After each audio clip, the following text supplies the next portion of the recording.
Good morning, everybody. It is 25 minutes to 11 on Monday, December 4th. I hope you guys are doing well.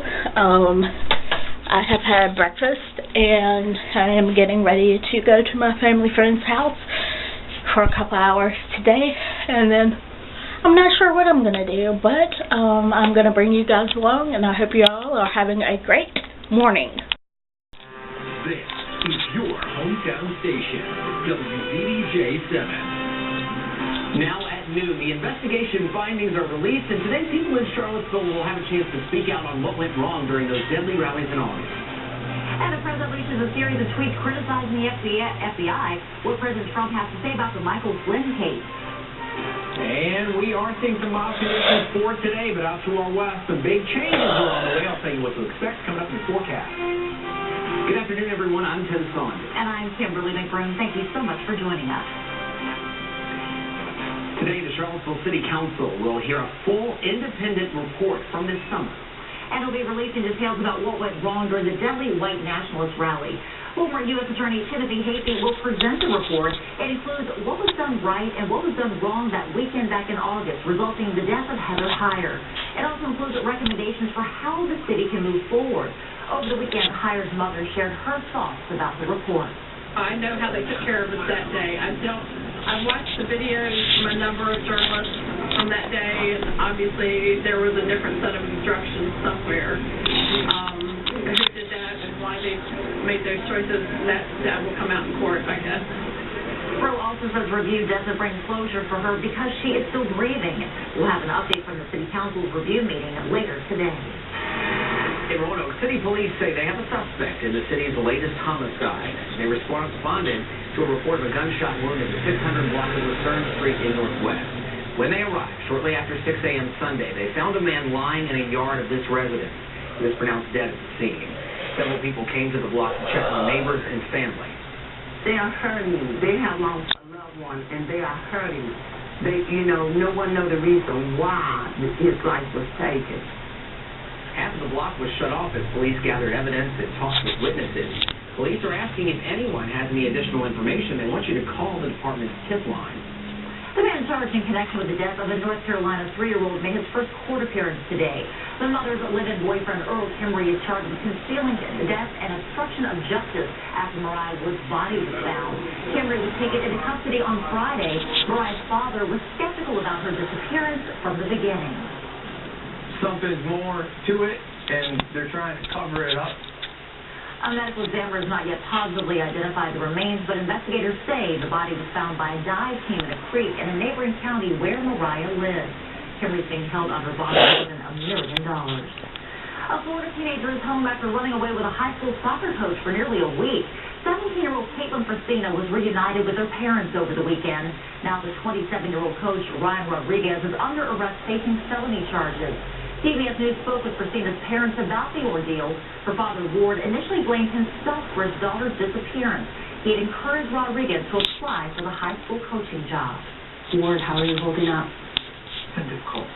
I'm glad to have my daughter back where I know I can protect her and keep her safe, as a father always wants to do. Rodriguez faces a felony charge in Florida of interfering with child custody and can face additional federal charges for taking Frasina across state lines. Here at home, a Lynchburg library is back open following a bed bug and lice infestation. The downtown branch of the Lynchburg Public Library, which is located in City Hall, reopened this morning. The facility shut down last week after a routine pest control inspection turned up a small amount of lice and bed bugs in one part of the library. City leaders say that problem has been fully resolved. Turning now to your hometown forecast. We have another mild day on tap for today, but big changes are on the way. Meteorologist Christian Johansson says a strong front is on the way, so what can we expect, Christian? Well, Tim, you're going to need to get your jackets ready here. We're talking about some really big changes rolling in. It's going to feel more like December here by the middle of the weekend. And by the weekend, looks even colder here. 4 now, we're seeing some mild conditions. 52 now in Roanoke, 51 in Medina there at Smith Mountain Lake, 55 in Martinsville, 53 in Blacksburg, 49 in Bluefield, 47 degrees in Lexington. So again, I think we're going to get close to 60 degrees around here for today, but we take a little bit of a wider look here. You can see that line there. That's the front. Much colder air behind it. This is all sweeping across the U.S., and it's going to make an impact into our region here as we head into tomorrow. We'll start to see some rain roll in. So for this afternoon, I think we'll see some areas close to 60 degrees here. So we are talking about a decent day for today. Get outside if you can. Things are changing as we head into tomorrow. We're going to see showers roll in. You see these temperatures? Doesn't look too bad, but it looks to get even colder as we head into the weekend. And yes, we are talking about a potential for some snow. We'll talk about that coming up in the forecast in a few minutes. I know it's December, but I feel like it's too early for snow. No, well, let's take a look at the model. I'll show you what we're kind of looking at maybe for the weekend. Okay, thanks, Christian. President Trump has taken on the FBI over its role in the investigation into Russian interference in the presidential election last year. Weijia Jiang has more details from the White House. Well, I feel badly for General Flynn. I feel very badly. President Trump spoke to reporters about his former national security advisor, Michael Flynn, who could be facing prison time for lying to the FBI. His frustration appeared to be aimed at the Bureau, not Flynn. Hillary Clinton lied many times to the FBI. Nothing happened to her. Flynn lied, and they destroyed his life. I think it's a shame. This is his latest in a series of attacks on the FBI over its role in the investigation into Russian interference in the 2016 presidential election. Over the weekend, the president tweeted the FBI's reputation is in tatters, and then accused it of a dishonest investigation into Hillary Clinton's use of a private email server.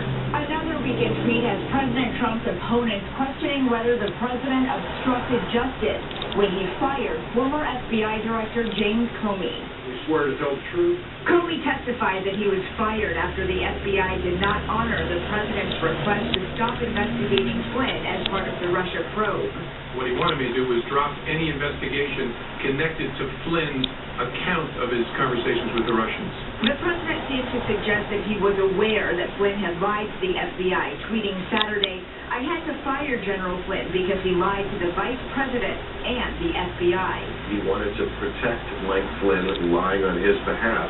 And then you do get very close to a case of obstruction of justice. President Trump's personal lawyer, John Dowd, says he, not the president, crafted that tweet. Weijia Jiang, CBS News, the White House. Hey everybody, it's now 3 minutes after 1, and I am on my way home from my friend's house. Actually, I take that back. I gotta stop by Family Dollar and get some cat litter and a few other things. Because my cat's litter box gets changed every Monday. So, it's a little bit cold here today. It's still a beautiful day. And I'll take it because it is supposed to get frigidly cold. By the end of the week, it's going to be in the 30s for highs. So yeah, it's going to be nasty cold. I've had a good morning, very productive, and after I get home from Family Dollar, I think I'm going to go home and take a nap. And I gotta get up early in the morning, so there definitely will be a vlog tomorrow as well. I got a 8:30 doctor's appointment with my psychiatrist tomorrow.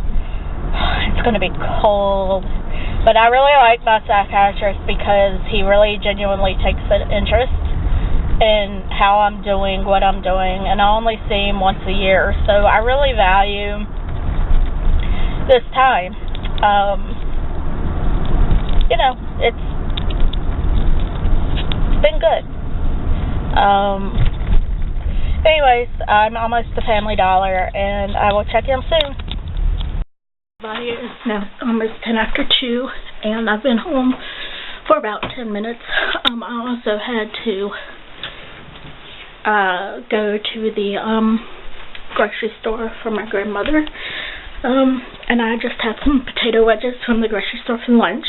And look at Josh. Say hi.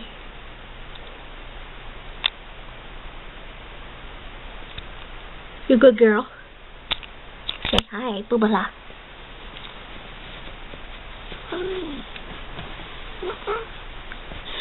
But anyways, I'm gonna relax, and then I don't know what I'm gonna do, but I'll check in soon. Everybody, it's now 4:30, and I'm just checking in. I've just been hanging out. I did not take a nap today, which is probably good since I have to get up early in the morning. I'm getting ready to eat dinner, and then take the trash out and stuff, because the trash gets picked up tomorrow. It's been a good day for me, and I will check in soon. Hey everybody, it's now 20 minutes after 5, and I just got through with taking the trash out and down, and I tell you, I have had a change of perspective. I'm actually looking really, really forward to Christmas this year. I don't know what has changed, but I think the outcome of Thanksgiving really had a lot to do with it. I am very, very excited for Christmas. It's 3 weeks from yesterday, so it's less than 3 weeks away. I still got to do my Christmas shopping, but we will see. I'm going to go ahead and call this a vlog. If you like what you see, please thumbs up the video and comment below. Hit the subscribe button if you wish. I love you guys, and I will see you in my next video. Bye!